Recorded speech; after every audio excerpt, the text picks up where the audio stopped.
Session में आए थे। बी क्या है?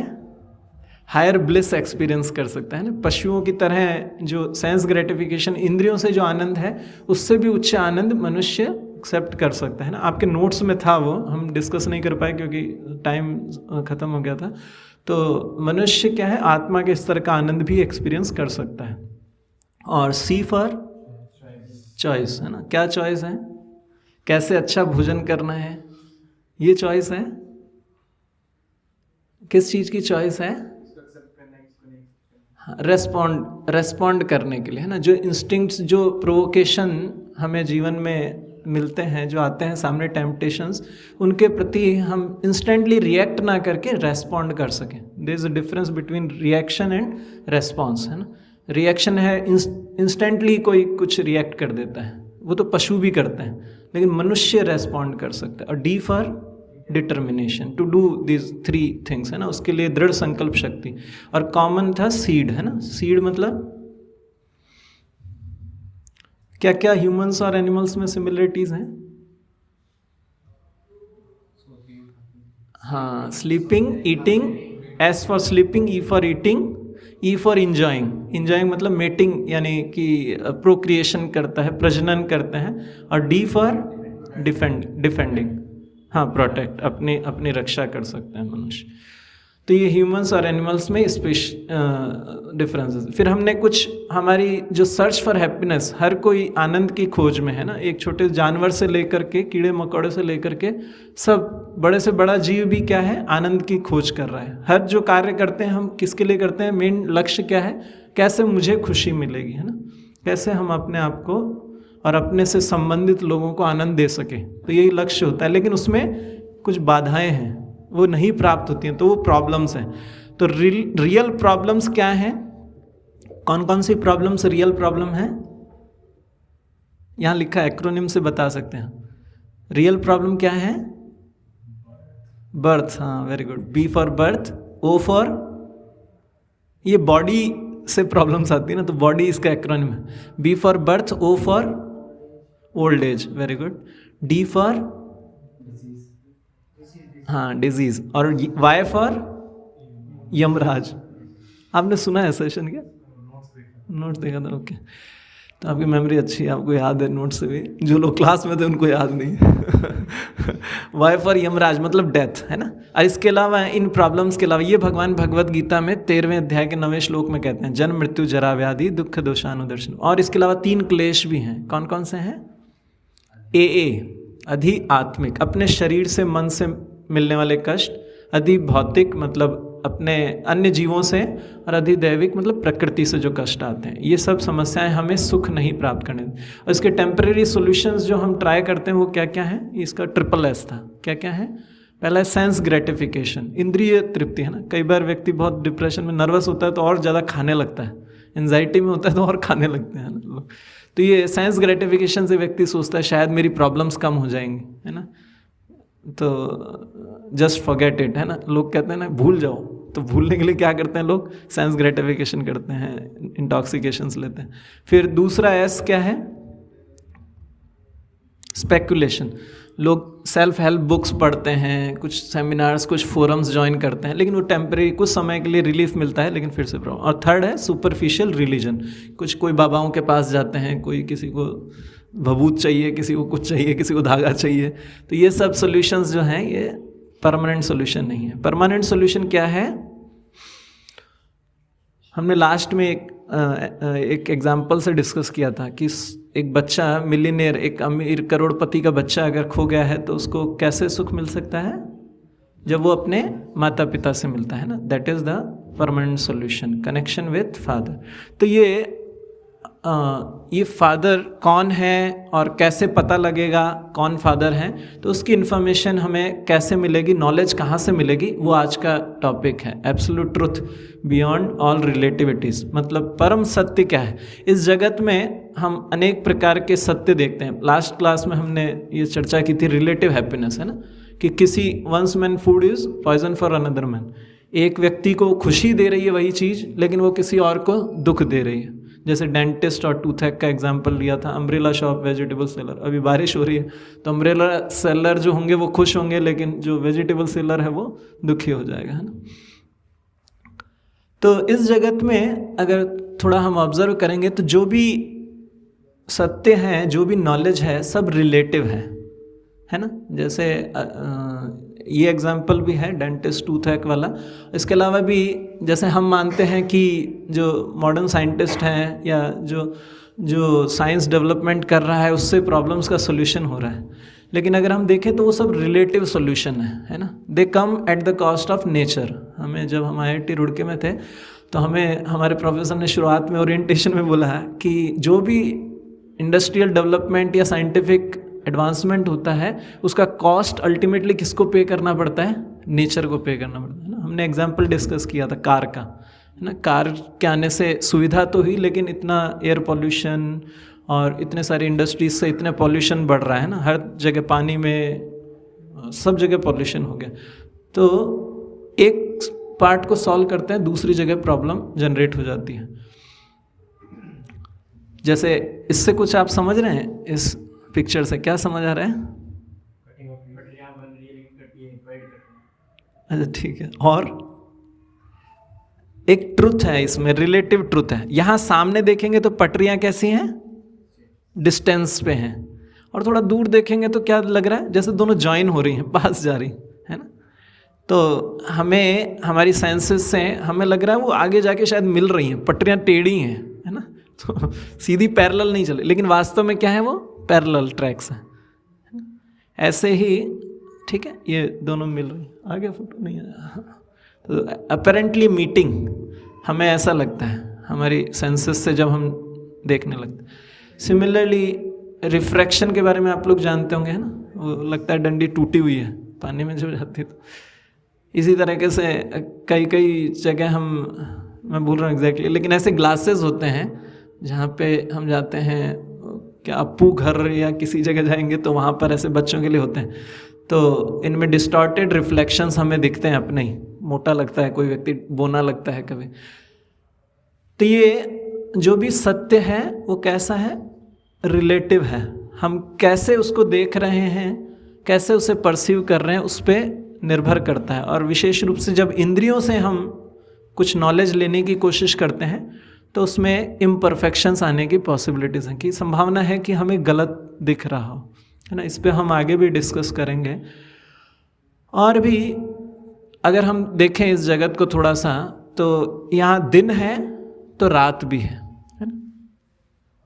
सूर्य के बिना इस जगत में प्रकाश नहीं है, लेकिन आध्यात्मिक जगत में बताया जाता है वहाँ हर चीज़ सेल्फ एफल्जेंट है, हर चीज़ अपने आप से दीप्तिमान है, कोई चीज़ किसी पर निर्भर नहीं है। यहाँ हर चीज़ किसी और पर निर्भर है ना।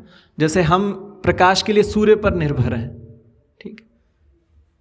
जितना भी प्रकृति को देखने लगेंगे हर चीज़ रिलेटिव है, हर चीज़ किसी और के रिलेशन में वो चीज़ है। जैसे फॉर एग्जांपल आप लोगों में से साइंस बैकग्राउंड से कौन कौन है ना। तो वहाँ पे शुरुआत में जब हम पढ़ते हैं डेफिनेशंस की, व्हाट इज़ 1 मीटर, 1 मीटर किसको कहते हैं, 1 ग्राम किसको कहते हैं, है ना। और तीसरा क्या होता है? डिस्टेंस, वेट और टाइम, शायद टाइम होता है ना। तो टाइम का क्या मेजरमेंट है? सब किसी के रिलेशन में, किसी के रिलेटिव है, कि इसको 1 मीटर कहा जाता है, इसको 1 ग्राम कहा जाता है ना। तो यहाँ पे जो भी सत्य है, जो भी नॉलेज है, वो सब क्या है? किसी के रिलेशन में बताई गई है। इसको अगर 1 मीटर कहते हैं तो ये 10 मीटर्स है, ये इसका 10 टाइम्स है ना। ये अगर 1 ग्राम है तो ये 10 ग्राम, 100 ग्राम है। तो उसके रिलेशन में सब चीज़ें मेज़र की जाती हैं। तो इसलिए इस जगत में अधिकतर चीज़ें रिलेटिव हैं, रिलेटिव ट्रूथ्स हैं। तो फिर हमें हमारे पिता के बारे में, कि कैसे मैं उनसे मिल सकता हूँ, कैसे परमानेंट हैप्पीनेस को अचीव कर सकता हूँ, वो ज्ञान कहाँ से मिलेगा, कैसे प्राप्त होगा। तो there are 3 ways of acquiring knowledge. 3 प्रकार से हम ज्ञान प्राप्त करते हैं। तो इनको हम थोड़ा डिस्कस करते हैं, कैसे कैसे हमें नॉलेज मिलती है। पहला है प्रत्यक्ष प्रमाण, दूसरा है अनुमान प्रमाण, और तीसरा है शब्द प्रमाण। प्रत्यक्ष प्रमाण है एक्सपेरिमेंटल नॉलेज और नॉलेज थ्रू आवर सेंसेस, प्रत्यक्ष रूप से जो हम परसीव कर पा रहे हैं हमारी सेंसेस से, आँखों से देख रहे हैं, नाक से सूंघ के हमें नॉलेज मिलती है कि ये सड़ गया है, नहीं सड़ा है, क्या है, भोजन है ना। ऐसे ही हर सेंस से हमें कुछ, अभी ठंड सर्दी का कैसे पता लग रहा है, त्वचा से पता लग रहा है। तो हमारी सेंसेस से हमें नॉलेज मिलता है, दैट इज प्रत्यक्ष प्रमाण। अनुमान प्रमाण कल्पनाएं करते हैं लोग, शायद ऐसा होगा, शायद वैसा होगा। जैसे अभी बाहर से अगर आवाज़ आ रही है तो हम सोचेंगे दो लोग बात कर रहे हैं, है ना, दो लोग आपस में, लेकिन बाहर जाके देखेंगे तो क्या पता लगेगा, वहाँ पे कोई टेप रिकॉर्डर चल रहा है ना। तो ये अनुमान प्रमाण क्या होता है, अनुमान लगाते हैं लेकिन जरूरी नहीं कि वो सत्य हो। तीसरा है शब्द प्रमाण, हियरिंग फ्रॉम द अथॉरिटी। तो इन पे एक एक करके डिस्कस करते हैं। प्रत्यक्ष प्रमाण, ठीक है, तो इसके लिए एक एक्सरसाइज करते हैं। आप यहाँ पे आएंगे प्रभु, थोड़ा सा इस प्रोजेक्टर से उधर हो जाओ, थोड़ा खड़े हो जाओ, ठीक है। तो अभी आपको बताना है कि इनकी कितनी आंखें हैं, 2 आंखें, ठीक है। इन्होंने कौन सा शर्ट पहना, स्वेटर पहना हुआ, किस कलर का जैकेट पहना है, ग्रे कलर का, है ना। धोती कैसी है इनकी, वाइट है, ठीक है। अब क्या आप इनकी हाइट बता सकते हैं?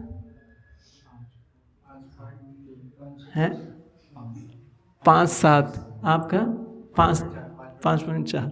0.4 मतलब क्या है इंच, फिट, है ना, 5 फीट 4 इंच, ठीक है। आप कुछ कह रहे, 5 फीट, ठीक है।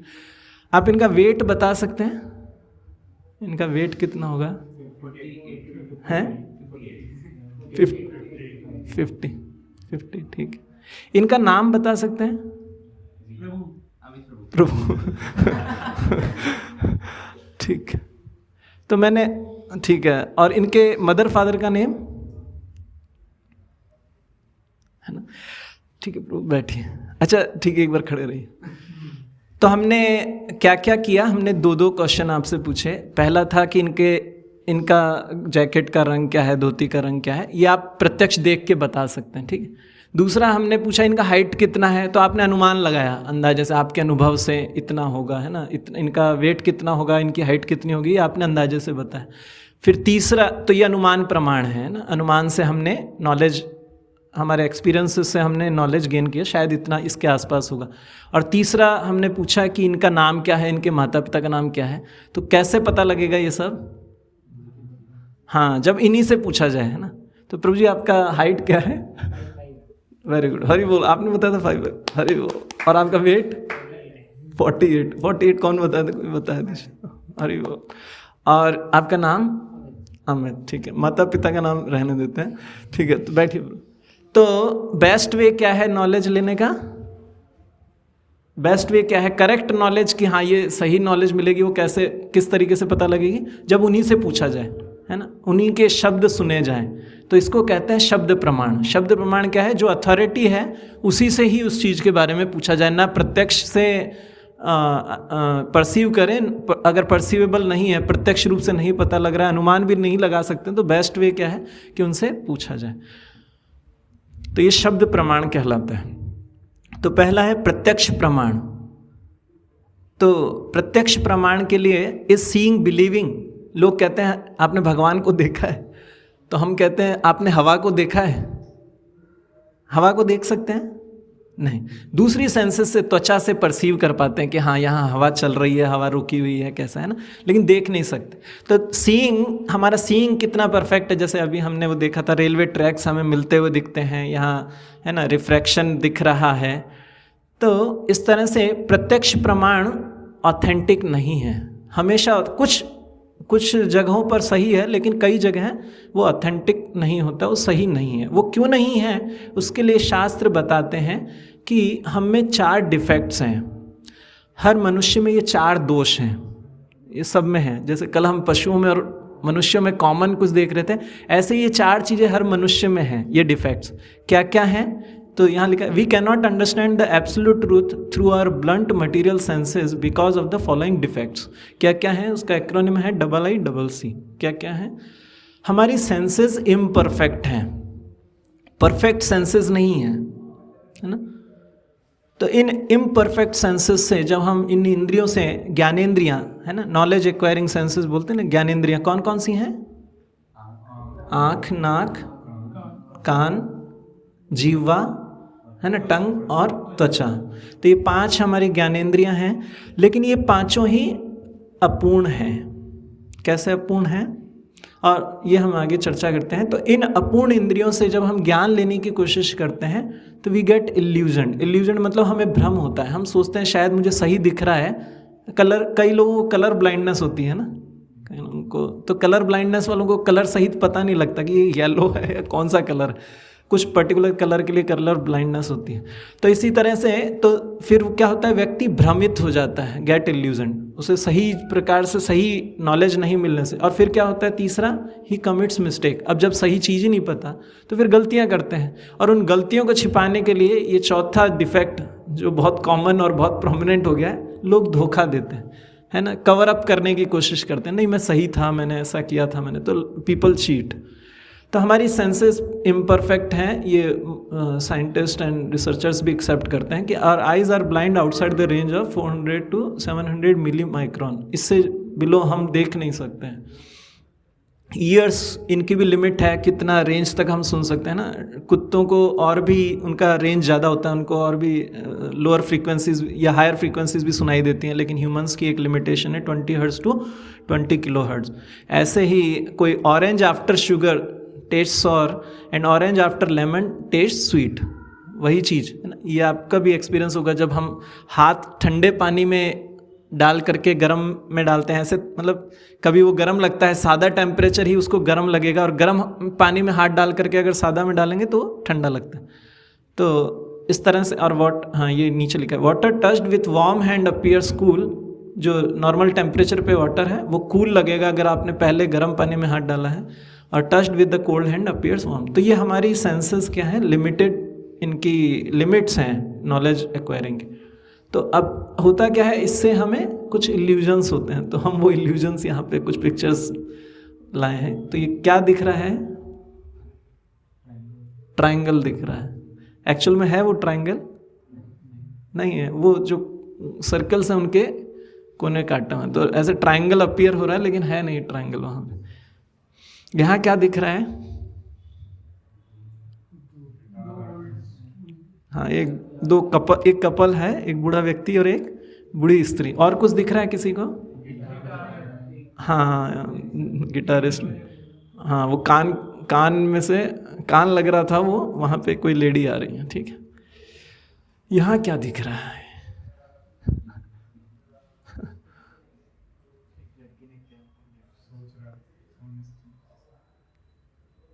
लड़की ने कैप पहनी हुई है, मतलब प्रिंसेस जैसा अपीयरेंस लग रहा है ना, प्रिंसेस दिख रही है, सबको दिख रही है,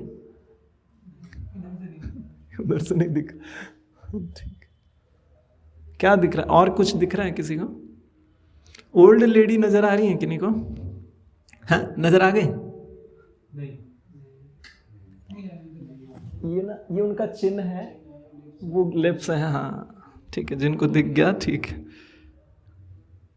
इसमें क्या दिख रहा है, थोड़ा सा आप आगे पीछे इधर साइड बाइड हिलिए, क्या दिख रहा है? हाँ वो फ्रिंजेस मूव कर रहे हैं ना, इसमें आगे पीछे होना है खाली, सॉरी मुझे यहाँ पे साइड में सेकंड स्लाइड भी दिख रही, इसमें आगे पीछे होंगे तो क्या दिखे, नहीं सॉरी, इसमें एक पर फोकस कीजिए, एक किसी इसको पेटल्स को देखिए, ग्रुप ऑफ पेटल्स को, तो क्या लग रहा है, दूसरे ग्रुप ऑफ पेटल्स मूव कर रहे हैं, दिख रहा है? सामने से ही दिखता है क्या? आप लोगों को नजर आ रहा है ना? ठीक, नहीं नजर आ रहा है, आपको सामने आना पड़ेगा, ठीक है, थोड़ा इल्यूजन्स है, इसमें आगे पीछे होना है। Focus on the dot in the centre and move your head backwards and forward. क्या दिख रहा है? दोनों सर्कल है ना, अपोजिट घूम रहे हैं, ठीक। सॉरी, यहाँ क्या दिख रहा है? सोल्जर्स हैं, क्या है, डिफरेंट हाइट्स हैं, डिफरेंट हाइट्स हैं, लेकिन अगर आप ऐसे स्केल लेके मेजर करेंगे ना यहाँ पे, तो तीनों की हाइट सेम है। हाँ वो जो लाइन है उनमें गैप की वजह से सर है, मैंने स्केल से मेजर करके देखा था, तीनों की हाइट सेम तो ये क्या है, because of our senses are limited, हमारे सेंसेस की लिमिटेशन है, तो हमें इल्यूजन हो रहा है, ठीक है, रियलिटी कुछ और है। And third was we commit mistakes, है ना, जब इल्यूजन हो जाता है तो फिर गलतियां करता है व्यक्ति। तो जैसे brain was thought as an organ to cool the blood, ये पहले मेडिकल साइंस के 2 डिफेक्ट्स थे जो बाद में उन्होंने चेंजेस किए। Astronomers recently discovered a significant mistake in the Hubble constant, a value used as a cosmic yardage। ये ठीक है, बहुत साइंटिफिक है, लेकिन people commit mistakes, पहले कुछ और assumptions मान लेते हैं, बाद में पता लगता है वो गलत था। तो ये मेडिकल साइंस में, मॉडर्न साइंस में भी डिफेक्ट्स।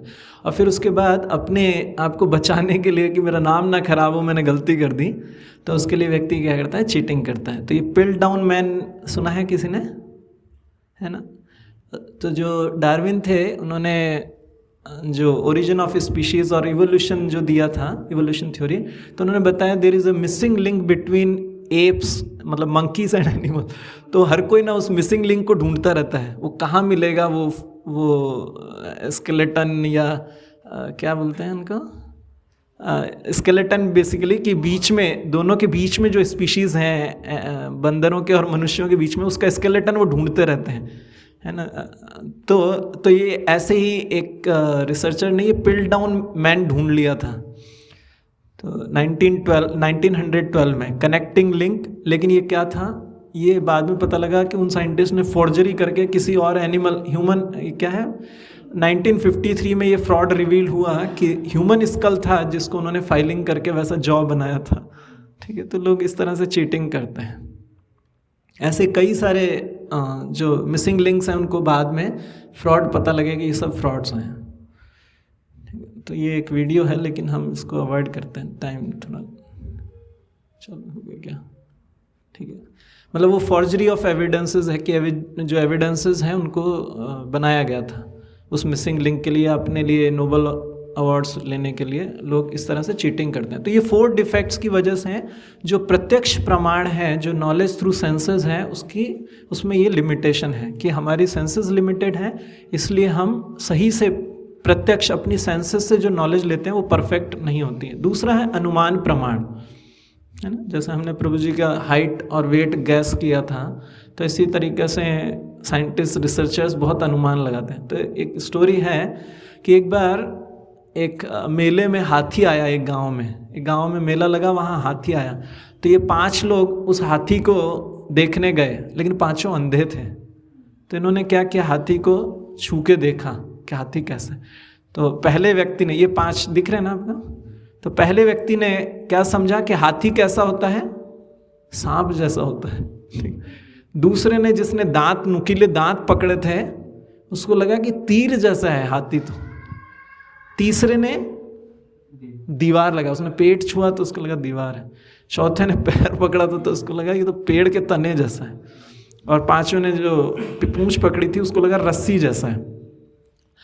तो इसी तरीके से जो साइंटिस्ट, जो रिसर्चर्स जो अजम्पशंस लगाते हैं, क्योंकि वो एक ही एस्पेक्ट को देख रहे हैं, सिर्फ उनको तो कुछ ही नज़र आ रहा है ना, कुछ ही पार्ट वो परसीव कर पा रहे हैं, तो उस पार्ट के हिसाब से अपने अजम्पशंस वो लोग लगाते हैं कि शायद ये ऐसा है, शायद ऐसा है ना। जैसे पहले लोग क्या मानते थे कि अर्थ क्या है, फ्लैट मानते, क्योंकि उनका परसेप्शन, वो इतना ही, जितना ट्रैवल किए उतना समझते थे कि ठीक है सारी जगह फ्लैट नज़र आ रहा है, सब जगह फ्लैट है तो पूरा अर्थ भी फ्लैट है। तो इसी तरीके से ये अनुमान क्या है, ये लिमिटेड हमारे परसेप्शंस और अजम्पशंस की वजह से ये भी इम्परफेक्ट है।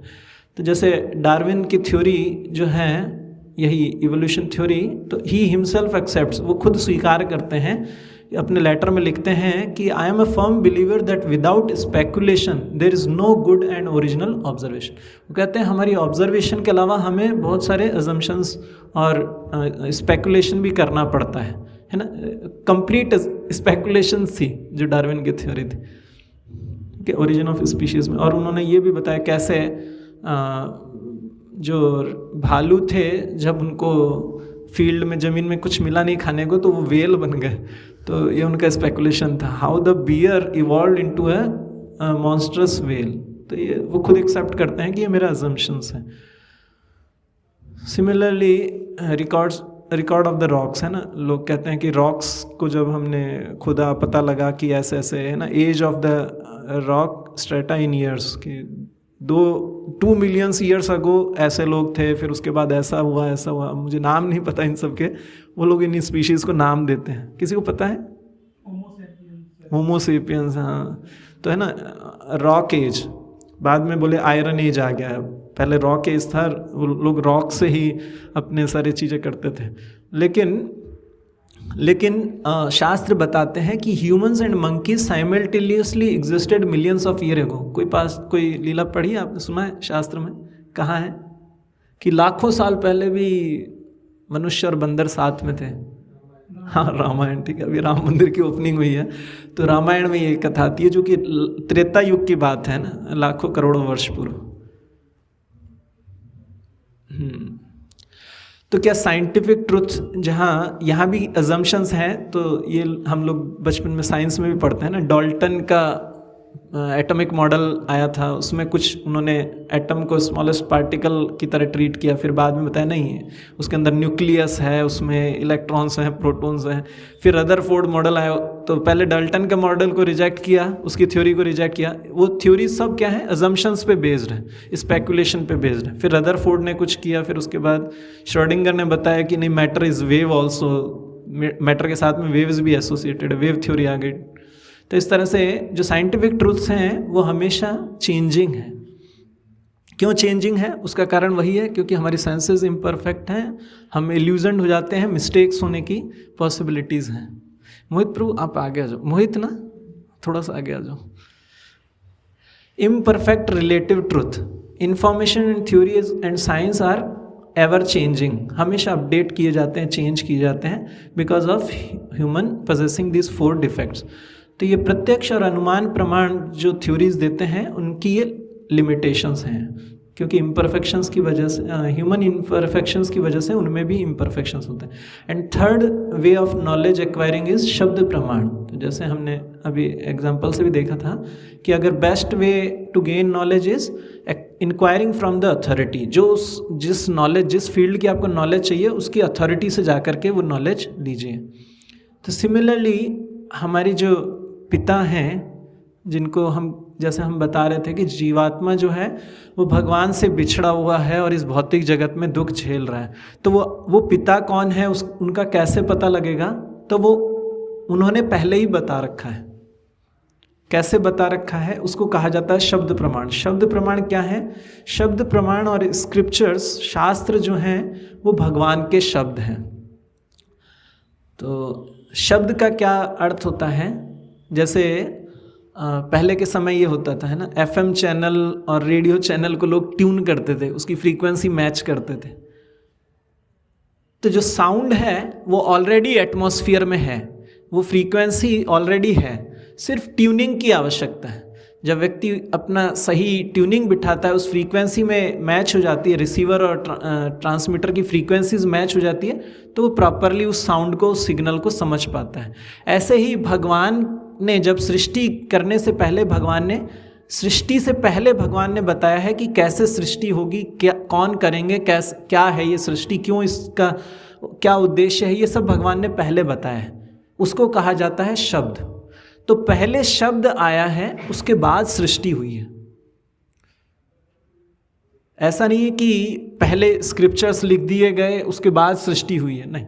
आज सवेरे की क्लास में आप थे ना, हिज ग्रेस वेणुगोपाल प्रभु भी यही समझा रहे थे कि भगवान ने पहले शब्द दिया है, पहले वेद दिया है, नॉलेज दिए हैं, और उसके बाद ब्रह्मा जी ने उसके अनुसार सृष्टि की है। सृष्टि बाद में हुई है, पहले भगवान ने नॉलेज दी है। और वो नॉलेज भगवान ने कैसे? भगवान ने शब्द बोले हैं, है ना, तो वो एटमॉस्फेयर में होते हैं। तो जब सृष्टि कैसे प्रारंभ होती है, शास्त्र बताते हैं कि भागवतम के पहले श्लोक में बताया गया, तेने ब्रह्म हृदय आदि कवि। ब्रह्मा जी देखते हैं कि मैं कैसे उत्पन्न हो गया, मैं कहाँ से उत्पत्ति हुई, तो फिर वो क्या करते हैं? मेडिटेट करते हैं, वो ध्यान लगाते हैं। और फिर जब वो भगवान पर ध्यान करने लगते हैं, ध्यान करते करते फिर उन्हें भगवान के वो जो शब्द, जैसे हम रिसीवर और ट्रांसमीटर की ट्यूनिंग करते हैं तो फिर हमें क्या ट्रांसमिटेड सिग्नल है वो मिलता है। तो भगवान ने जो ट्रांसमिट किया है, भगवान ने जो नॉलेज दी है वो वातावरण में है, एटमॉस्फेयर में है, लेकिन प्रॉपर ट्यूनिंग होने पे वो रिसीव होती है। तो ऐसे ही ब्रह्मा जी को भी प्राप्त हुआ वो ज्ञान, और फिर ब्रह्मा जी ने आगे फिर सारी सृष्टि की। तो इसलिए जो शास्त्र हैं वो पहले आए हैं, रिटर्न फॉर्म में बाद में आए हैं। पहले वो कैसे एग्जिस्ट करते थे, वो ध्वनि तरंगों के रूप में एटमॉस्फेयर में थे। और पहले के जो ऋषि थे वो अब भगवान पे ध्यान करके, भगवान के साथ में अपना ट्यूनिंग करके उन सिग्नल्स को रिसीव करते थे, उस नॉलेज को प्राप्त करते थे। ब्रह्मा जी को भी ऐसे ही प्राप्त हुई। भगवान पर ध्यान करने से उनके हृदय में वो ज्ञान प्रकाशित हुआ कि अब उनको सृष्टि करनी कैसे है। तो ये जो शब्द हैं जिन्होंने सृष्टि की, सृष्टिकर्ता ने सारी नॉलेज भी दी है, और फिर उस नॉलेज को ऋषियों ने समझ करके, भगवान पे ध्यान करके, और फिर उसको स्क्रिप्चर्स के रिटन फॉर्म में दिया है, जिनको हम वेद कहते हैं। वेद क्या है? वेद व्यास जी ने लिखे हैं, लेकिन वो पहले से एग्जिस्ट करते थे। ठीक है, हमारे लिए उन्होंने रिटन फॉर्म में दिए क्योंकि उनको पता था जो आगे आने वाले जनरेशन्स हैं उनकी मेमोरी लेस होगी, है ना। मेमोरी धीरे धीरे घट रही है, आयु घट रही है, हम देख रहे हैं, तो इसलिए उन्होंने रिटन फॉर्म में दिए। So, अब क्वेश्चन आता है, what is the proof of validity of scriptures, है ना। हमने सेशन के उसमें भी लिखा था कि how to have a reasonable faith. हम कैसे अपना लॉजिकल और रीजनेबल फेथ रखें। ये तो ठीक है, प्रभु जी ने कह दिया तो मान लें, नहीं, इसके लिए हमें कुछ रीजनिंग भी होनी चाहिए, कुछ लॉजिक से भी हमें पता होना चाहिए कि कैसे शास्त्र ही सही नॉलेज के सोर्स हैं। अब इको बढ़ रहा है क्या? तो पहला हम इसको समझेंगे कि शास्त्रों की प्रामाणिकता क्या है, कि शास्त्र सही नॉलेज दे रहे हैं, उसकी प्रामाणिकता क्या है। तो पहला है मैनुअल। शास्त्र क्या है? इंस्ट्रक्शन मैनुअल है। तो आजकल की जनरेशन तो नहीं करती। पहले के लोग घर में कुछ भी अप्लायंसेस लाते थे, कुछ भी लाते थे, उसका मैनुअल पढ़ते थे कि इसको कैसे यूज़ करना है ना। तो और अगर मैनुअल को बिना पढ़े कोई करने लग जाएगा, कुछ भी बटन दबाएगा तो मशीन खराब हो जाएगी, है ना। एक वीडियो देखते हैं, दिख रहा है ना।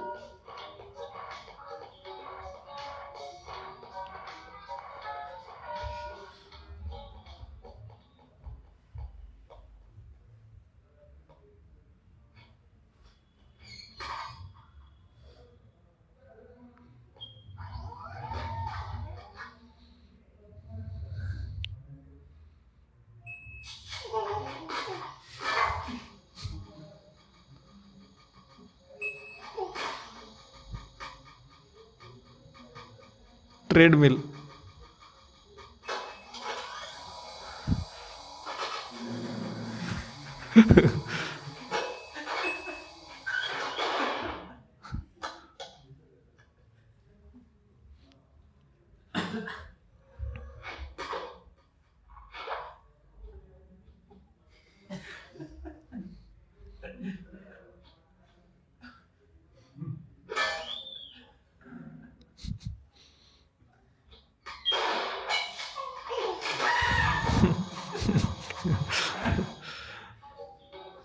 तो अगर कोई प्रॉपर इंस्ट्रक्शन मैनुअल को बिना पढ़े कि प्रभु जी और बढ़ गया इको ना, अमित प्रभु इको बहुत बढ़ गया।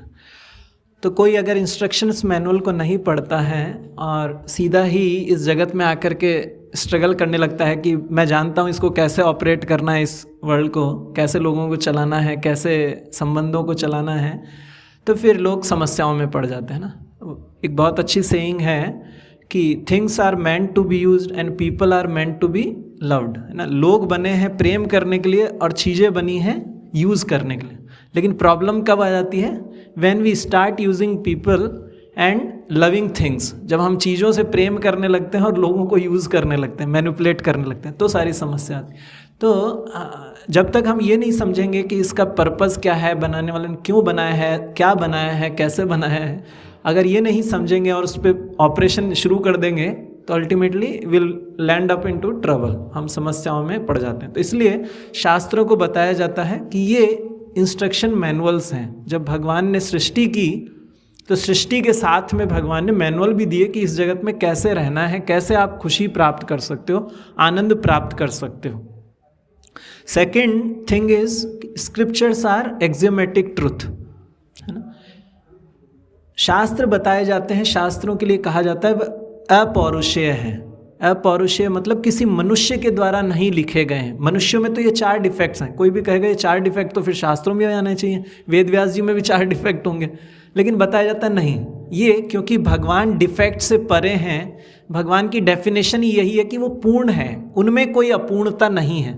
भगवान की डेफिनेशन ऐसे बताई जाती है, ओम पूर्णमदः पूर्णमिदं पूर्णात् पूर्णमुदच्यते पूर्णस्य पूर्णमादाय पूर्णमेवावशिष्यते, है ना। घर पे ब्राह्मण आएंगे कभी कुछ करने तो ये मंत्र जरूर बोलेंगे, वो पहला मंत्र यहीं से शुरू करते हैं, वैदिक मंत्रों में ये मंगलाचरण है पहला। तो बताया जाता है भगवान पूर्ण है, उनमें कोई इम्परफेक्शन या अपूर्णता नहीं है, इसलिए भगवान ने जो शब्द बोले हैं, जो ज्ञान दिया है वो परफेक्ट है। तो एक्सियोमेटिक ट्रुथ का क्या मतलब होता है कि ये कभी चेंज नहीं होते हैं, है ना। भगवत गीता में जो 700 श्लोक हैं, इतने 5000 वर्ष पूर्व भगवान श्री कृष्ण ने बोला, आज तक किसी ने एक शब्द भी नहीं बदला। और हमारी जो साइंस की बुक्स हैं या जो भी बुक्स हैं, सब हर थोड़े साल में नई आ जाती है ना, बार बार रिवाइज्ड एडिशंस आते रहते हैं, लेकिन भगवत गीता का कभी कोई रिवाइज्ड एडिशन नहीं आया है। भगवत गीता हमेशा एज इट इज़ रही है, तो इसलिए वो एक्सियोमेटिक ट्रुथ हैं, नेवर चेंजिंग बुक्स हैं। जबकि अभी हमने देखा था कि थ्योरीज, साइंटिस्ट की थ्योरीज हमेशा चेंज होती रहती है। तो एक्सियोमेटिक ट्रुथ का क्या मतलब है? Self evident theory which requires no proof. जैसे एग्जाम्पल के लिए पॉइंट की डेफिनेशन कैसे दी जाती है? A circle with radius 0। Exist करता है ऐसा कोई चीज़ जिसकी रेडियस 0 हो? अगर कोई कहेगा मैंने ये पॉइंट लगा दिया, तो उसको भी कोई अगर माइक्रोस्कोप से देखेगा तो उसकी भी कुछ, है ना, कुछ डिस्टेंस आ जाएगी। तो definition of A point is a circle with radius 0, लेकिन हम एक्सेप्ट करते हैं कि पॉइंट का ये मतलब होता है। सिमिलरली आयोटा, है ना, आयोटा इमेजिनरी नंबर है ना, रूट ऑफ -1 जो कि इमेजिनरी नंबर है। Both are beyond proof in theory but they exist in reality. हम व्यवहार में, कैलकुलेशंस में इन दोनों को यूज़ करते हैं ना, आयोटा का भी यूज़ होता है, लेकिन ये एग्जिस्ट नहीं करते हैं। तो similar Vedas require no proof, if you practise it works in reality. Proof of the pudding lies in the eating, है ना। किसी मिठाई का स्वाद कैसे पता लगेगा? उसको खा करके पता लगेगा। सिमिलरली जो शास्त्र हैं उनको जब कोई जीवन में अपनाता है तो फिर उनकी सच्चाई का उसे पता लगता है, तब उसके प्रूफ वो जान पाता है।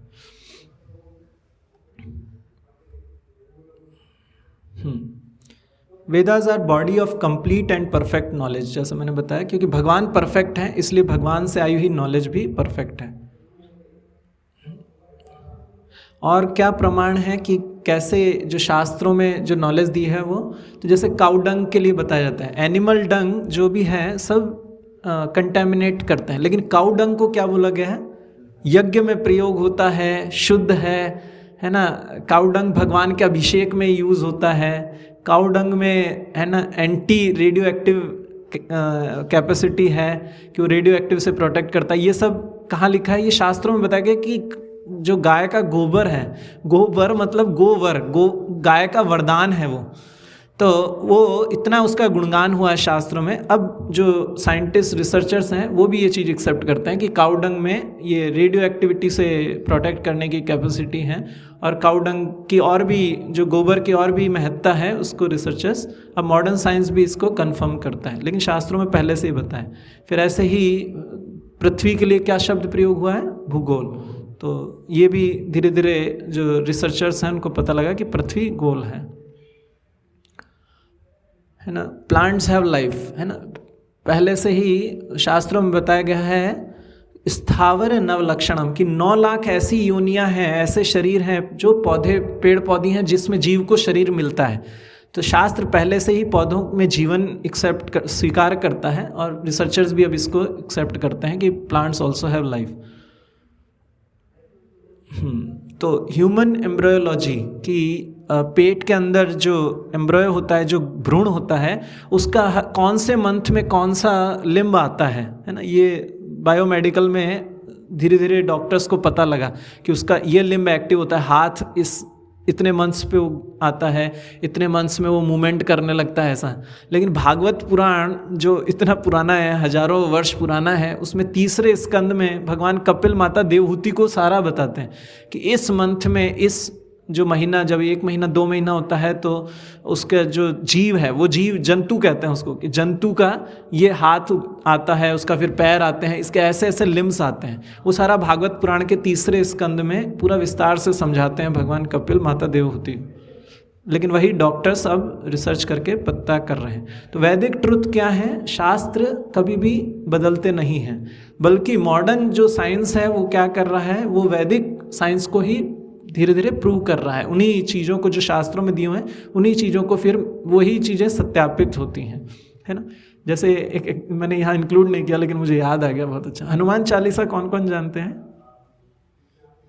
ठीक है, तो वहाँ एक वो आता है, अवधी भाषा में श्लोक आता है, हाँ, युग सहस्त्र योजन पर भानु लील्योताहि मधुर फल जानु। ये आप लोगों ने देख लिया क्या कि इसमें जो डिस्टेंस कैलकुलेशन है वो एग्जैक्ट डिस्टेंस है जो सन और अर्थ के बीच में। तो साधारण लोग भी ये चीज़ जानते थे पहले, है ना। तो ये वैदिक साइंस था। थर्ड एस्पेक्ट, हमने अभी तक हम क्या डिस्कशन कर रहे हैं कि शास्त्रों की क्या प्रामाणिकता है। तो पहला हमने देखा दे आर इंस्ट्रक्शन मैनुअल, स्वयं भगवान ने, सृष्टिकर्ता ने वो इंस्ट्रक्शंस दिए हैं कि कैसे इस सृष्टि में रहना है। दूसरा एस्पेक्ट हमने देखा कि शास्त्र क्या है, एक्समेटिक ट्रुथ हैं, नेवर चेंजिंग ट्रुथ्स हैं, कभी उनमें कोई बदलाव नहीं होता। तीसरा एस्पेक्ट है कि प्रिडिक्शंस, स्क्रिप्चर्स में कुछ भविष्यवाणियाँ हुई हैं जो अब प्रूव हो रही हैं। जैसे श्री चैतन्य महाप्रभु जिनका बंगाल में जन्म हुआ, उनका भागवतम के 11वें स्कंद के 5वें अध्याय 32वें श्लोक में उनका पहले से ही भविष्यवाणी दी हुई है। बुद्ध का दिया है, चाणक्य का भी भागवतम में आता है कि कब उनका जन्म होगा, कौन उनके माता पिता होंगे, कहाँ होगा। अशोक के बारे में 12वें स्कंद भागवतम में वर्णन है। और बताया जाता है भविष्य पुराण में जीसस क्राइस्ट और मोहम्मद, प्रॉफेट मोहम्मद के बारे में भी उनका भी बताया गया है कि कब उनका कहाँ जन्म होगा, कौन उनके माता पिता होंगे। तो ये 3 एस्पेक्ट हमने देखे, तो इसको आप याद रख सकते हैं। क्या एक्रोनिम बन रहा है? Manual, axiomatic truth and predictions. क्या बना? मैप। तो शास्त्र क्या है? एक मैप है, रोड मैप है, ठीक है, कि जो हमें हमारे वास्तविक नॉलेज तक ले जाते हैं। तो हमने ये 3 एस्पेक्ट डिस्कस किए कि नॉलेज की प्रत्यक्ष प्रमाण, अनुमान और शब्द प्रमाण। तो ये relative truths, 3 ways of gaining knowledge, PAS, प्रत्यक्ष, अनुमान एंड शब्द। और प्रत्यक्ष और अनुमान में क्या दिक्कत है? Because humans have 4 defects, IICC, और शब्द क्या है? मैप है, ठीक है। अब हम तीसरे पार्ट पे चलते हैं, वैदिक process of acquiring absolute knowledge. तो अब हमें पता लगा कि absolute knowledge never changing, relative जो चीज़ें हैं वो सब बदलती रहती हैं, है ना, थोड़े समय में बदल जाएगी। लेकिन जो एब्सोल्यूट है वो कभी चेंज नहीं होता। एब्सोल्यूट हर टाइम्स, प्लेस, सर्कमस्टांस में हमेशा वैसे ही रहेगा वो। एब्सोल्यूट मतलब कभी उस पर टाइम, प्लेस और सर्कमस्टांसेस या पर्सन उससे अफेक्ट नहीं होता है। एब्सोल्यूट उसी चीज़ को कहेंगे। एक तो है रिलेटिव कि ठीक है मैं इनके लिए तो अच्छा हूँ लेकिन इनके लिए शत्रु हूँ, तो ये रिलेटिव हो गया कि ये व्यक्ति हर किसी के लिए अच्छा नहीं है। लेकिन एब्सोल्यूट क्या है? वो सबके लिए अच्छा है ना। तो भगवान जब असुरों का वध करते हैं, श्री कृष्ण, तो भगवान उनका भी उद्धार करते हैं। भगवान को इसलिए एब्सोल्यूट ट्रुथ कहा जाता है कि वो जिसके साथ भी डीलिंग करेंगे उसका बेनिफिट ही करेंगे। भगवत गीता में भगवान कहते हैं मैं सबका सुहृद हूँ, तो भगवान हर किसी के लिए सुहृद है। इसी तरीके से वैदिक नॉलेज भी क्या है? वो भी एब्सोल्यूट है, कभी चेंज नहीं होती, टाइम, प्लेस, सर्कमस्टांसेस में। ऐसा नहीं कि अब ये पीरियड आ गया है तो बदल जाएगा नॉलेज, अब रिवाइज एडिशंस आएंगे वेदों के, ऐसा कभी नहीं हुआ। तो वैदिक प्रोसेस ऑफ एक्वायरिंग एब्सोल्यूट, तो क्या प्रोसेस क्या है, कैसे उस नॉलेज को प्राप्त किया जाता है? तो एक बच्चा है ना, एक डॉटर है, वो अपने पिता को जानना चाहती है, तो क्या करना चाहिए? आज का मॉडर्न मैन होगा तो क्या करेगा? इसकी जेनेटिक टेस्टिंग करवाते हैं, है ना, कौन इसके फादर हैं, जेनेटिक टेस्टिंग, जीन्स टेस्ट करेंगे। तो लीजिए, हम मान लेते हैं कि 10% are males on the planet, है ना, हम मान लेते हैं पूरी धरती पे 10% मेल्स हैं, तो टोटल पॉपुलेशन जो है प्लेनेट की, उसमें से 80 करोड़ मेल्स हो गए अप्रॉक्सीमेटली, है ना, अबव शायद 800 अबव करोड़ पॉपुलेशन है पूरे प्लेनेट पे। तो उसमें से 10% 80 करोड़ हो गए, और हर व्यक्ति को अगर 100 सेकेंड्स में उसका जेनेटिक टेस्ट करते हैं, 100 सेकेंड्स पर मेल, तो कितने साल लगेंगे? 2500 ईयर्स लगेंगे नॉन स्टॉप टेस्टिंग में, ठीक है। तो ये संभव नहीं है कि हर कोई अपने पिता को ऐसे ही ढूंढे, मेरे को जेनेटिक टेस्टिंग करनी है सारे लोगों की, तब मुझे पता लगेगा मेरे कौन फादर है। नहीं, बेस्ट वे क्या है, आप लोगों ने ये डिस्कशन कभी सुना नहीं लगता, कैसे पता लगता है फादर कौन है? कौन बता सकता है कि मेरे फादर कौन है? हाँ, मदर कैन कन्फर्म, है ना, स्त्री ही बता सकती है, मतलब माता ही बता सकती है कि पिता कौन है। और फिर माता के शब्दों पर पूरा विश्वास रखना होगा। तो फिर हमें, अगर माता के शब्दों पे विश्वास है तो हम अपने फादर को जान सकते हैं। तो भाई फेथ जो है, क्यों श्रद्धा रखें? तो अगर हम अपने जीवन में देखेंगे तो हम हर जगह श्रद्धा रख रहे हैं, है ना। बार्बर के पास जाते हैं तो जब वो ऐसे शेव करता करता यहाँ ले आता है उस तरह, तो हम उस पर फेथ रखते हैं कि ये गर्दन नहीं काटेगा मेरी, है ना, उस पर फेथ है, ये मुझे मारने वाला नहीं है। सिमिलरली फ्लाइट्स में बैठेंगे या बस में बैठेंगे तो हम जाकर के ड्राइवर से नहीं पूछते भाई लाइसेंस दिखाओ, है ना, पहले लाइसेंस देखूंगा तब बस में चढ़ूंगा। नहीं, हमें फेथ है वो ड्राइविंग कर रहा है, उसके पास लाइसेंस होगा, प्रॉपर जानता है, नशा नहीं किया है, हम फेथ रखते हैं, है ना। ऑपरेशंस, डॉक्टर्स एनेस्थीसिया दे देते हैं, पता नहीं हम कहाँ चले जाते हैं। फुल बॉडी एनेस्थीसिया किसी ने लिया है कभी, है ना?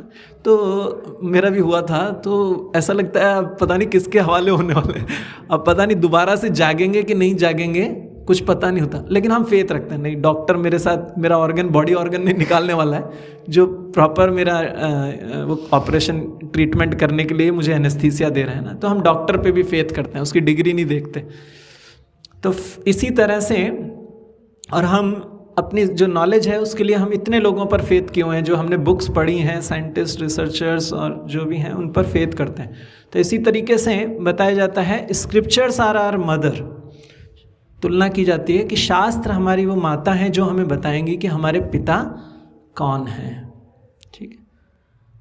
तो वाई आर स्क्रिप्चर्स इम्पॉर्टेंट?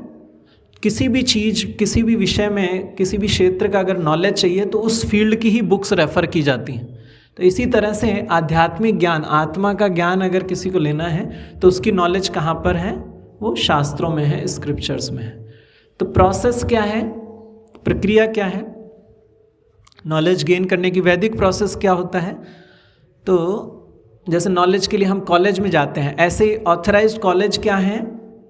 वैदिक नॉलेज के ऑथराइज्ड कॉलेज को क्या कहते हैं? यहाँ लिखा है नाम, हाँ, परंपरा या संप्रदाय कहा जाता है। उनको क्या कहते हैं? संप्रदाय, जहाँ पर कि वो स्कूल कॉलेज है जहाँ पर वैदिक नॉलेज मिलेगी, ठीक है। हम उस प्रोसेस को जान रहे हैं कि उसके क्या क्या एस्पेक्ट हैं वैदिक नॉलेज लेने के। तो पहला है कि कॉलेज कौन से हैं, उनको कहा जाता है। और परंपरा का मतलब भी कौन सा है? वो नहीं, सास बहू की परंपरा नहीं है। कौन सी परंपरा है ये? गुरु शिष्य की परंपरा है। गुरु शिष्य को ज्ञान देते हैं, फिर वही शिष्य आगे गुरु बनते हैं, नीचे शिष्य स्वीकार करते हैं, ऐसे नॉलेज पास ऑन होता है। तो ये, इसको गुरु शिष्य परंपरा कहा जाता है या संप्रदाय कहा जाता है ना, प्रमाणिक संप्रदाय, जहाँ से कि वैदिक नॉलेज मिलेगा। ऐसा नहीं किसी से भी जाकर टीवी चैनल से नॉलेज ले लें, नहीं, एक प्रॉपर परंपरा में हमें ज्वाइन करना चाहिए। दूसरा है प्रोफेसर्स कौन है, उसके प्रमाणिक गुरु कौन है, जिनके भी कोई गुरु हैं। परंपरा का यही मतलब है, कोई परंपरा में आ रहा है मतलब उसके अपने गुरु हैं। ऐसा नहीं कि आज से मैं गुरु हो गया जी, मैंने किताबें पढ़ ली, मैंने यूट्यूब और क्या है गूगल को अपना गुरु बना रखा है और अब मैं औरों का गुरु बन जाऊंगा। ये गुरु नहीं है। गुरु के एक व्यक्ति गुरु होते हैं, ठीक है, जो वैदिक ज्ञान को देते हैं। One who has heard from his गुरु, तो वो ये सही प्रोफेसर परंपरा। और ऑथराइज्ड बुक्स कौन सी हैं? अपनी कोई बुक्स नहीं लिखते हैं, ऐसा नहीं। मेरी भी एक गीता है, हमने पढ़ी है मेरी गीता, कई लोग कहते हैं, है ना, मैंने भी एक गीता लिखी है ना। कुछ लोग अलग अलग नाम नहीं लेना चाहता, चलिए यहाँ ले सकते हैं, ये यूट्यूब पे भी जाएगा ना, ठीक है। तो कई लोग अपनी भगवत गीता भी लिख देते हैं, मेरी गीता, है ना, ऐसा करके। तो ऐसा नहीं है। ऑथराइज्ड बुक्स कौन सी हैं? जो वैदिक शास्त्र हैं। तो वैदिक शास्त्र कौन से हैं अभी आगे हम देखेंगे। तो भगवान स्वयं इस चीज़ को, ये जो वैदिक नॉलेज का प्रोसेस है, ये भगवान स्वयं अर्जुन को बताते हैं भगवत गीता के 4थे अध्याय के 2 श्लोक में। भगवान कहते हैं एवं परंपरा प्राप्तम इमं राज ऋषयो विदुः। भगवान कहते हैं कि ये जो ज्ञान अब मैं तुम्हें दे रहा हूँ अर्जुन, यही ज्ञान परंपरा से राजाओं को दिया जाता था। भगवान ने सूर्यदेव को दिया, सूर्यदेव ने अपने पुत्र को दिया, उन्होंने अपने पुत्र को, इस तरह से राजवंश में ये ज्ञान आता था। भगवान राजवंश की क्यों बात कर रहे हैं? क्योंकि अर्जुन भी राजवंश में है। वैसे ये ज्ञान सिर्फ राजाओं के लिए नहीं था, सबके लिए था, लेकिन हर कोई क्या करता था, किसी आध्यात्मिक गुरु को जाके स्वीकार करता था और फिर वो भी आध्यात्मिक ज्ञान में उन्नत होने के बाद वो गुरु बनता था और वो जो ज्ञान मिला है उसको वो आगे अपने शिष्यों को देता था। ऐसे पास ऑन होता था। और पहले के समय, आज से हजारों वर्ष पूर्व, कहा जाता था श्रुतिधर होते थे जो ये वैदिक ज्ञान के स्कूल में जो ज्वाइन करते, उनको एक बार गुरु से सुन के स्मरण रहता था और फिर वो आगे अपने शिष्य को बताते थे। इस तरह से श्रुतिधर, इतना उनका मेमोरी था। जब लगा कि मेमोरी अब वीक हो रहा है तो फिर वेद व्यास जी ने इनको रिटर्न फॉर्म में दिया ताकि कोई बदले ना, वही ज्ञान as it is pass on हो सके। तो ये परंपरा, इसमें एक परंपरा जो है वो हम आज आपको बता रहे हैं कि परंपरा कैसे भगवान श्री कृष्ण ने, जैसे मैं आपको बता रहा था, भगवान ने ज्ञान दिया, ब्रह्मा जी ने जब मेडिटेट किया, ध्यान किया, तो ब्रह्मा जी के हृदय में ज्ञान प्रकाशित हुआ। तो भागवतम का प्रथम श्लोक यही है, तेने ब्रह्म हृदय आदि कविये। भगवान ने जो ज्ञान दिया वो ब्रह्मा जी के हृदय में ज्ञान प्रकाशित हुआ।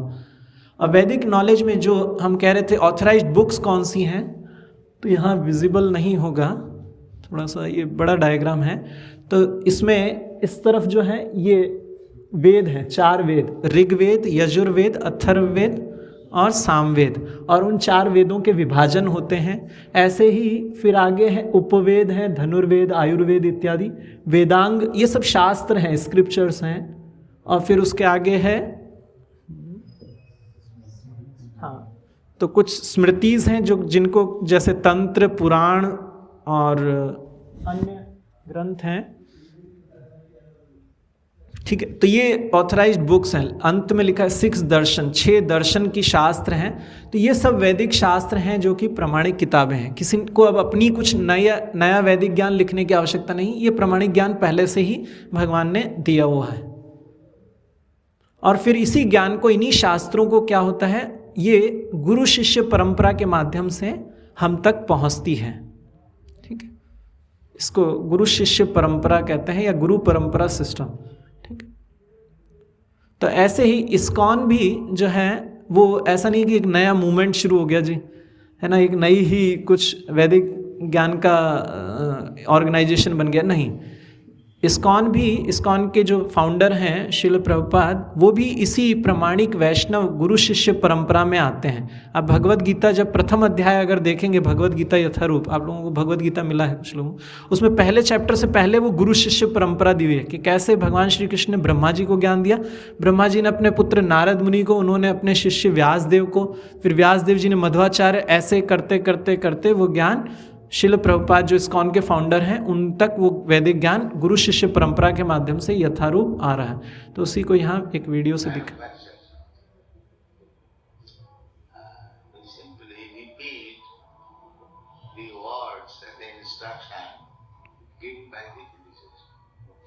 तो यहाँ प्रभुपाद कह रहे हैं हम कुछ मैन्युफैक्चर नहीं करते हैं, कुछ नॉलेज मैन्युफैक्चर करने की जरूरत नहीं है। हम we simply repeat the predecessor आचार्य, जो पहले के जो गुरु हैं, आचार्य हैं, उनके शब्दों को ही हम एज इट इज दोहराते हैं। मैन्युफैक्चरिंग, कोई एडिशन कुछ नहीं किया जाता है।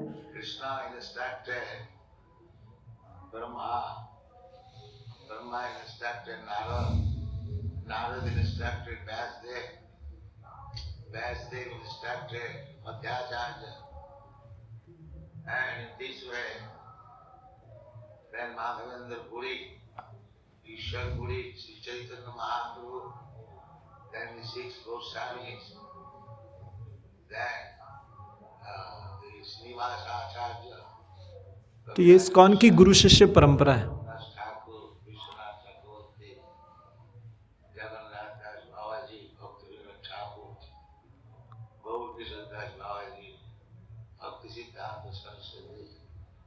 And then we are doing the same thing. There is no difference. That is the specific procedure the Krishna consciousness movement. तो ये कृष्णा कॉन्शियसनेस मूवमेंट या इस्कॉन का यही प्रक्रिया है कि जो गुरु से ज्ञान आ रहा है उसको यथारूप दोहराना। ठीक है, तो वैदिक प्रोसेस ऑफ नॉलेज क्या है? तीसरा आप देख रहे हैं क्या लिखा हुआ है एक्रोनिम? जीपीएस, है ना? जीपीएस सब जानते हैं, गुरु परंपरा सिस्टम। ठीक है, ये गुरु परंपरा के द्वारा वैदिक ज्ञान जो शब्द है, भगवान के जो उच्चारित शब्द हैं, वो यथारूप हम तक पहुंचते हैं। कौन कौन बोर हो गए? ठीक है, तो हम थोड़ा सा 10 मिनट और एक्सटेंड कर रहे हैं, आप लोगों का टाइम ले रहे हैं कि ये एस्पेक्ट भी हम डिस्कस करना चाह रहे थे। ठीक है, तो नेक्स्ट सेक्शन है हु एम आई, है ना? अपनी आइडेंटिटी पहचानना। तो किसी से अगर ये प्रश्न पूछेंगे तो क्या पॉसिबल आंसर हो सकते हैं इसके? हु एम आई, मैं कौन हूँ? किसी से पूछेंगे, आप तो थोड़ा जान गए, बाहर वाले से किसी से पूछेंगे भाई आप कौन हो, क्या बोलेगा वो? हाँ, एक एक जना क्या वो अपना नाम बताएगा और इंसान हूँ। ठीक है, वो तो दिख रहा है। और क्या बोलेंगे हैं? हाँ, वो बोलेगा, मैं प्रोफेशन बताएगा, मैं डॉक्टर हूँ, मैं कारपेंटर हूँ, ये हूँ। और हाँ, आई एम एन इंडियन, है ना? कोई कहेगा मैं इंडियन हूँ, मैं पाकिस्तानी हूँ। और क्या आइडेंटिटी होंगी? हाँ, अपना प्रोफेशन बता दिया। रिलेशन बताएगा, मैं उनका लड़का हूँ, है ना, मैं उनका बेटा हूँ। एज आइडेंटिटी में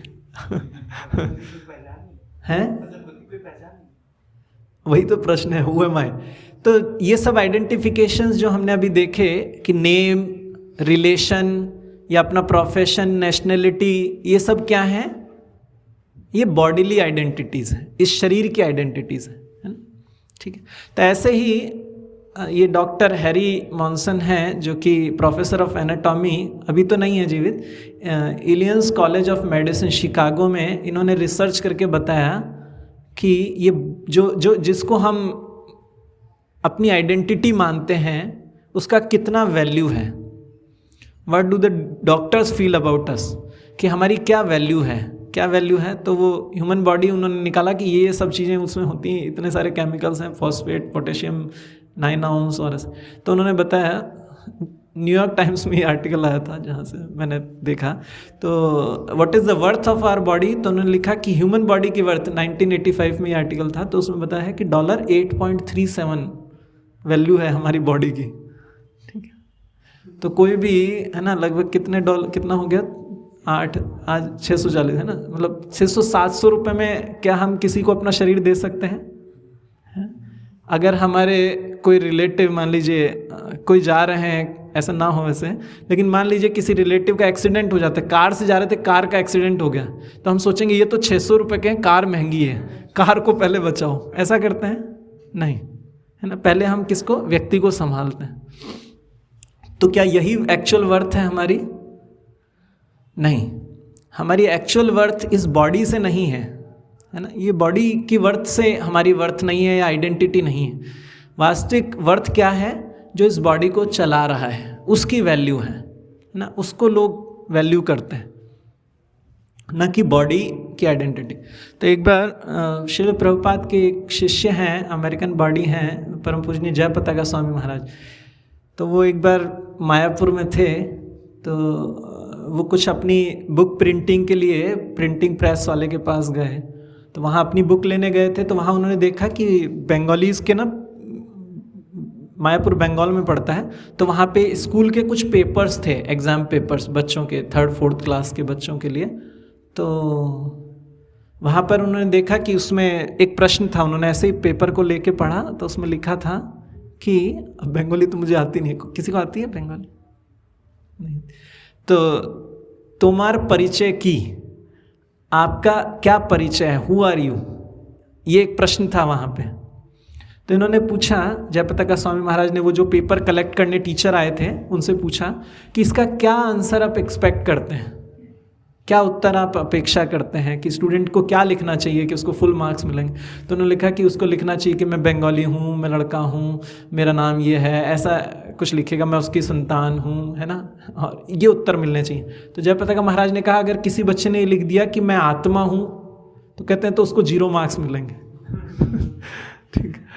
तो ये हमारी मॉडर्न एजुकेशन सिस्टम जो है उसमें बॉडीली आइडेंटिफिकेशन को ही आइडेंटिफिकेशन माना गया है, लेकिन हमने अभी जैसे डिस्कस किया कि वास्तव में वर्थ किसकी है, वर्थ बॉडी की नहीं है, वर्थ बॉडी की चलाने वाली जो लिविंग फोर्स है बॉडी में, जो शक्ति दे रहा है, जो बॉडी को कॉन्शियसनेस जिसकी वजह से आ रही है बॉडी में, वो इम्पॉर्टेंट है ना। तो शास्त्र क्या कहते हैं कि हमारी आइडेंटिटी क्या है, भगवत गीता में, ठीक है आगे, तो शास्त्र बताते हैं कि हम ये शरीर नहीं है, हम इस शरीर को चलाने वाली शाश्वत आत्मा है, इटर्नल स्पिरिट सोल।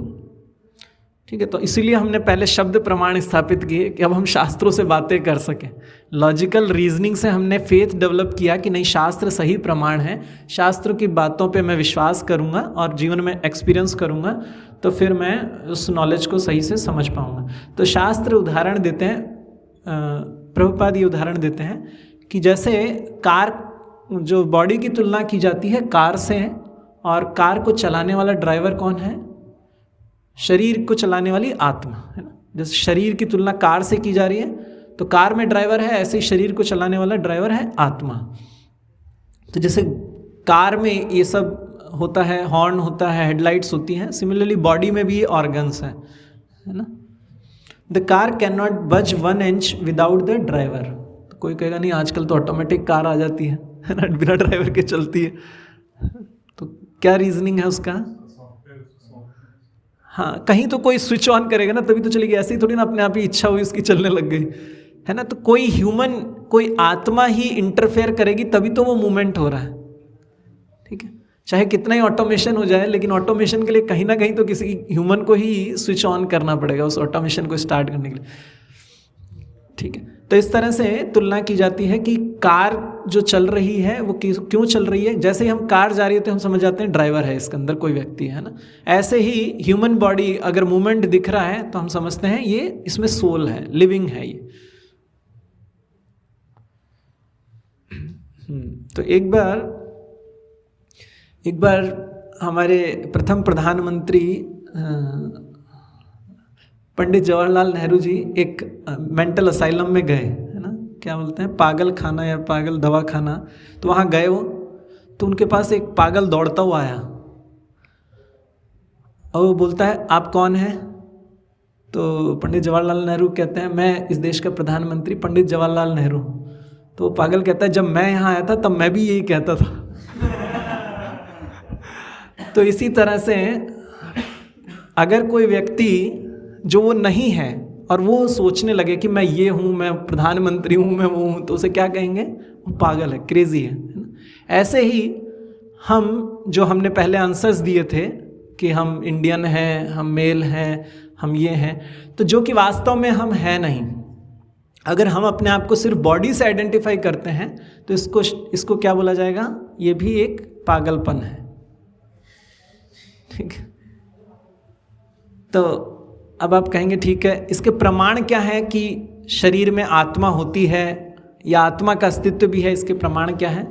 तो ये हम बहुत ही लॉजिकली और साइंटिफिकली और स्क्रिप्चरल बेस पे समझेंगे। ठीक, तो लॉजिकल प्रूफ क्या है? तो आप इनको याद रखना, कॉमन सेंस और इंट्रोस्पेक्शन से हम समझेंगे कि कैसे आत्मा का एग्जिस्टेंस है, आत्मा का अस्तित्व है। कॉमन सेंस, जब कोई व्यक्ति शरीर छोड़ता है तो हम क्या कहते हैं? है ना, वो चला गया, है ना।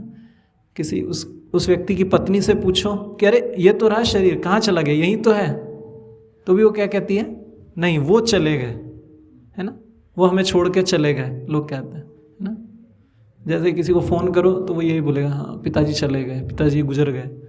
तो इसका मतलब शरीर वही है, लेकिन कौन चला गया? आत्मा, जो शरीर को लाइफ दिए हुए था, जो शरीर जिसकी वजह से चल रहा था। ठीक है, तो ये बहुत ही कॉमन है ना, हर लैंग्वेज में लोग, रशियन हो, अमेरिकन हो, चाइनीज हो, सब ये बोलते हैं कि व्यक्ति जो इस शरीर को चलाने वाला था अब वो चला गया है, वो अब यहाँ नहीं है।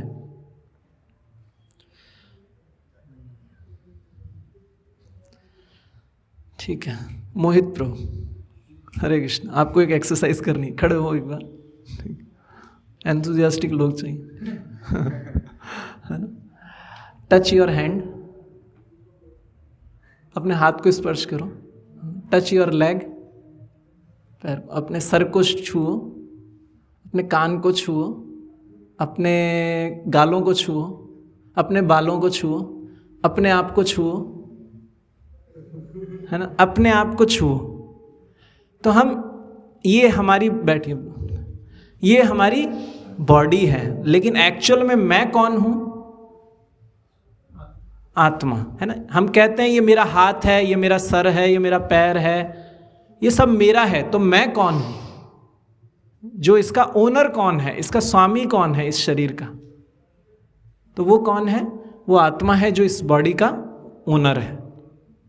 तो ये इंट्रोस्पेक्शन से हम समझ सकते हैं कि हम हर जगह लिखते हैं मेरा नाम, मेरा शरीर, लेकिन मैं कौन हूं? तो लोग आइडेंटिटी क्राइसिस में आ जाते हैं कि मैं एक्चुअल में हूँ कौन? इसका पिता हूँ, इसके पत्नी हूँ, मतलब स्त्रियों को होता है कि इसकी माँ हूँ तो मैं एक्चुअल में हूँ कौन, है ना। सब ये सब मेरे हैं, लेकिन मैं कौन हूँ? तो ये लॉजिक से हमने समझा, कॉमन सेंस से और इंट्रोस्पेक्शन से, कि कैसे इस बॉडी का ओनर इस बॉडी से अलग है। सेकंड इज, और एक और चीज़ से हम समझ सकते हैं, स्क्रिप्चर्स में भी आएगा ये टॉपिक, कि हम अगर देखें अपनी बचपन की फ़ोटो, तो क्या वो हम कहेंगे कि ये मैं हूँ? कहेंगे, पहचान सकते हैं, अरे ये मैं ही हूँ। मम्मी कहती है ना ये तू ही है, ये तेरी फ़ोटो है ना। लेकिन हम नहीं एक्सेप्ट कर पाते कि ये मैं हूँ, है ना। बूढ़े हो जाएंगे उसके बाद ये नहीं समझ में आएंगे, तब कहेंगे नहीं ये जवान मैं ही हूँ, है ना। बुढ़ापे में कहेंगे अरे ये मैं ही हूँ, देखो कितना कुछ कर लेता था। तो हम कैसे, हमारा शरीर निरंतर बदल रहा है, फोटो बदलती जा रही है ना। मॉडर्न साइंस, मेडिकल साइंस भी एक्सेप्ट करता है हर 7 साल में एक सेल बदल जाता है बॉडी का, है ना। तो हम बॉडी बदल रहे हैं, बॉडी चेंज हो रहा है, फिर भी हम कह रहे हैं नहीं ये मैं ही हूँ। कैसे कह रहे हैं? क्योंकि ओनर वही है। बॉडी बदल रही है लेकिन ओनर नहीं बदल रहा है, आइडेंटिटी ओनर की है। मैं कौन हूँ? इस बॉडी का ओनर, जो नहीं बदल रहा है।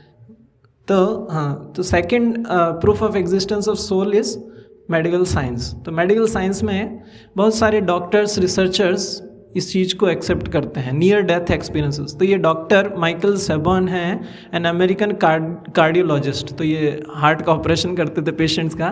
तो उनके साथ ये एक्सपीरियंसेस हैं कि लोगों को नियर डेथ एक्सपीरियंस होते हैं। तो कैसे एक्सपीरियंसेस होते हैं? कई लोग कहते हैं कि कई बार पेशेंट्स हार्ट सर्जरी करते हुए बाद में जब ठीक हो जाते हैं तो बोलते हैं मेरे को ऐसा लगा मैं मर चुका हूँ और मैं इस शरीर से बाहर था और मैं देख रहा था। उनको ये रिपोर्ट्स की हैं उनके पेशेंट्स ने कि a sensation of floating above one's body and seeing the surrounding रे, कि मैं बाहर से देख रहा था कि आप मेरे कौन कौन से उससे ऑपरेशन कर रहे थे। तो ऐसे लोगों को, जो पेशेंट्स होते हैं, उनको ऐसे ऐसी एक्सपीरियंसेस होते हैं और वो डॉक्टर से उन्होंने शेयर किए कि मैं देख पाया कि आपने कौन से कैसे कैसे मेरा ऑपरेशन किया। ठीक है, तो ये नियर डेथ एक्सपीरियंसेस के लोगों के, बहुत सारे लोगों के एक्सपीरियंस जो इन डॉक्टर ने अपने रिसर्च में इंक्लूड किया कि लोगों को near death, he is famous for this near death experiences cases जो इनको रिपोर्ट हुए पेशेंट्स के द्वारा। तो लोगों को ऐसा अनुभव होता है कि हवा में फ्लोट कर रहा था और मैं देख रहा था क्या हो रहा है मेरे साथ, और फिर वापस मैं बॉडी में आ गया। इसी तरीके से री इनकारनेशन के लिए ये जो डॉक्टर हैं इयान स्टीवनसन, इनके पास 2000 से ज़्यादा केसेस हैं जहां इन्होंने थीसिस रिपोर्ट किया कि लोगों को री इनकारनेशन, लोगों के एक्सपीरियंसेस हैं। और ऐसे ही इनके अंडर में, डॉक्टर इयान स्टीवनसन के अंडर में एक doctor, Indian doctor Satwant Pasricha, national institute of mental health and neuroscience Bangalore, ये जो डॉक्टर हैं ये उनके अंडर में ही उन्होंने एक केस स्टडी किया, इंडियन केस। और ऐसे कई केसेस हैं, मतलब आप देखेंगे तो बहुत हैं। तो एक केस यहाँ पे हमने इंक्लूड किया कि एक बंगाली, एक छोटी लड़की थी शुक्ला, है ना, और वो अक्सर किसी का नाम लिया करती थी। ये जो है मना चक्रवर्ती, उनका नाम लेती थी, उनके और भी कई बच्चों के नाम लेती थी, कुछ ऐसे।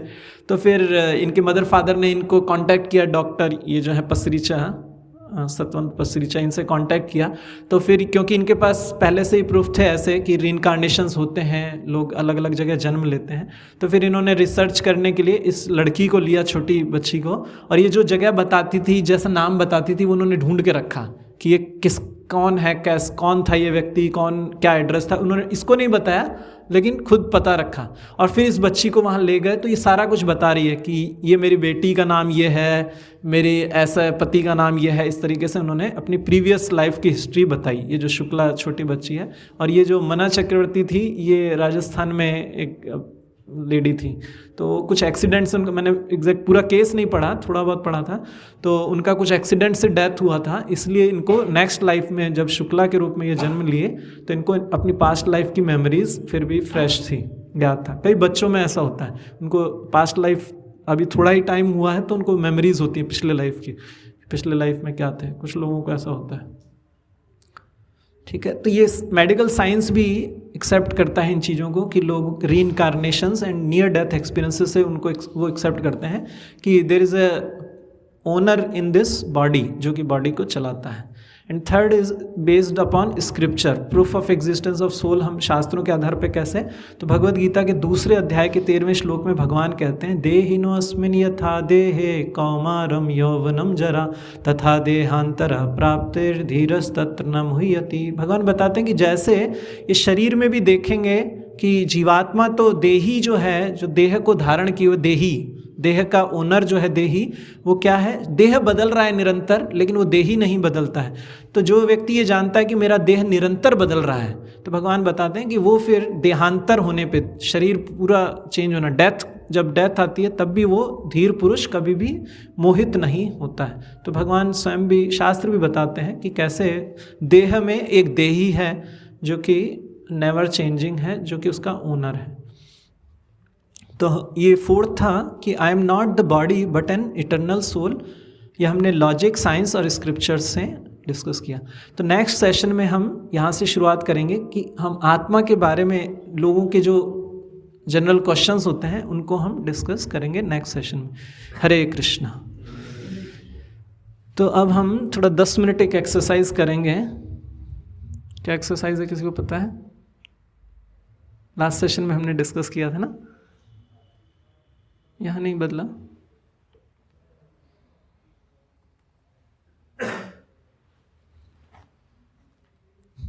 चलो एंड करना पड़ेगा।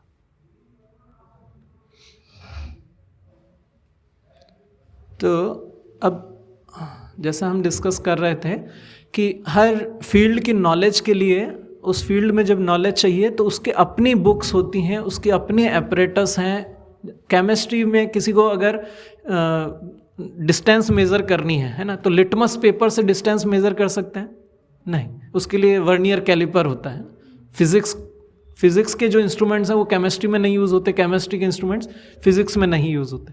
ऐसे ही जो स्पिरिचुअल साइंस है उसके अपने एपरेटस हैं, उसका अपना साइंस है जो कि शास्त्रों में बताया गया है। तो ऐसे ही आत्मा के गुणों को और आत्मा की शक्ति को, आत्मा को जानने के लिए स्पिरिचुअल साइंस है। वो साइंस क्या है कि जितना हम भगवान से अपना संबंध, आत्मा का संबंध जितना भगवान से जुड़ता है, उतना आत्मा के गुण बाहर आते हैं। और जब आत्मा के गुण बाहर आने लगते हैं तो फिर जीव हर अवस्था में प्रसन्न रहता है। जो उसकी आनंद की खोज है वहाँ जाके एंड होती है कि अब वो कभी भी डिस्टर्ब नहीं होता। जब एक बार इटरनली उसका रिलेशन भगवान से रिवाइव हो जाता है तो फिर वो कभी भी डिस्टर्ब नहीं होता। इस भौतिक जगत में भी कोई भी उसको दुख नहीं रहता। तो उसका प्रोसेस क्या है? भगवान से संबंध रिवाइव करने का प्रोसेस है कि हम मन को भगवान में लगाएं। और मन को भगवान में लगाने का तरीका है, वो है मंत्र, है ना। जब हम भगवान के नामों का मंत्र का उच्चारण करते तो मनस्त्रायते इति मंत्र, मन के जो संकल्प विकल्प, लास्ट आप पूछ रहे थे ना, किन्होंने पूछा था ना प्रश्न, मन को कैसे सेटिस्फाइड किया जाए? हाँ, आपने पूछा। हाँ, तो मन में निरंतर संकल्प विकल्प होता है, एक्सेप्टेंस रिजेक्टेंस। एक चीज़ को एक्सेप्ट करता है, दोबारा रिजेक्ट करता है। तो उन संकल्प विकल्प, उस एक्सेप्टेंस रिजेक्टेंस और माइंड के एजिटेशन से कैसे मुक्त हो सकते हैं? जब हम भगवान के साथ में अपना मन जोड़ने लगते हैं। मनस्त्रायते इति मंत्र। तो इसलिए हम इसको आज प्रैक्टिस करेंगे। तो हम पिछली बार हमने 21 बार महामंत्र बोला था, आज हम एक माला पूरा करेंगे, ठीक है। और हम विल एक्सपीरियंस दिस मंत्र से क्या प्रभाव पड़ता है, क्या इफेक्ट होता है, उसको थोड़ा रियलाइज़ करेंगे आज। एक्सपेरिमेंटल नॉलेज लेंगे आज। प्रभु जी, हमने जो ये अभी स्टडी हाँ, उसके लिए आज सेशन थोड़ा सा लंबा हो गया, तो अभी आप मेरे से पर्सनली पूछ लीजिएगा, ठीक है? हाँ, मतलब इसके बाद ये जपा के बाद हम लोग आपका एक फीडबैक, थोड़ा 5-10 मिनट का फीडबैक करेंगे। उस दौरान आप फीडबैक चलते चलते आप मेरे पास आ सकते, ठीक है? मैं यहीं अवेलेबल रहूँगा। प्रभु जी थोड़ा जल्दी करिए, हैं, थोड़ा अंदर आ जाइए, आप लोग आपस में पास ऑन कर दीजिए। तो ये माला है, अमित प्रभु इधर आप दे दो।